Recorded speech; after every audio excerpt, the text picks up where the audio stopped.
কোনো কারণে ফেব্রুয়ারিতে জাতীয় নির্বাচন নাও হতে পারে এবং সেজন্য জুলাই সনদ বাস্তবায়ন থেমে থাকতে পারে না। বুধবার এমন মন্তব্য করেছেন জামাতের নায়েবে আমির আব্দুল্লাহ মোহাম্মদ তাহের।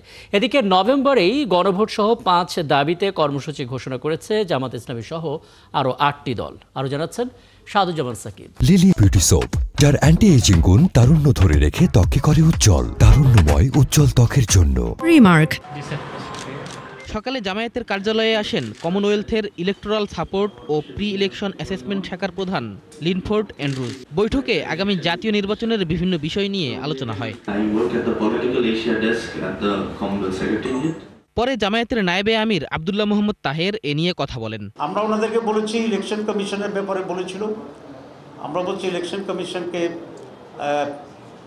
আমরা সিসি ক্যামেরা প্রত্যেক কেন্দ্রে দেওয়ার জন্য। আমরা ভোট কেন্দ্রে army, BGB, RAB, police, answer, যতগুলো এনফোর্সিং অথরিটি আছে সকলকে প্রত্যেক কেন্দ্রে ডেপ্লয়মেন্ট চাই, থাকবে। পুলিশ যেরকম থাকে এরকম থাকবে। তিনি বলেন, কোনো কারণে ফেব্রুয়ারিতে জাতীয় নির্বাচন না হলেও জুলাই সনদের গুরুত্ব বিবেচনায় নভেম্বরেই গণভোট চায় জামাত। কোনো কারণে যদি জাতীয় নির্বাচন সঠিক সময় নাও হইতে পারে, আমরা আশা করি সঠিক সময় ইনশাল্লাহ হবে, তখনও তো জুলাই সনদ তো আমাদের পাস করতে হবে। জুলাই সনদ তো একটা সংস্কার হবে।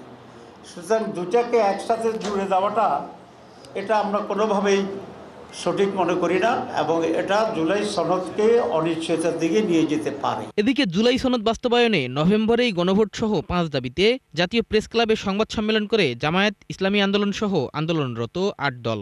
আমরা আজকে এই 8টি দল পরিষ্কার করে বলতে চাই, সরকারের এখন দায়িত্ব পড়ে গেছে খুব দ্রুত গণভোটের তারিখ ঘোষণা করা।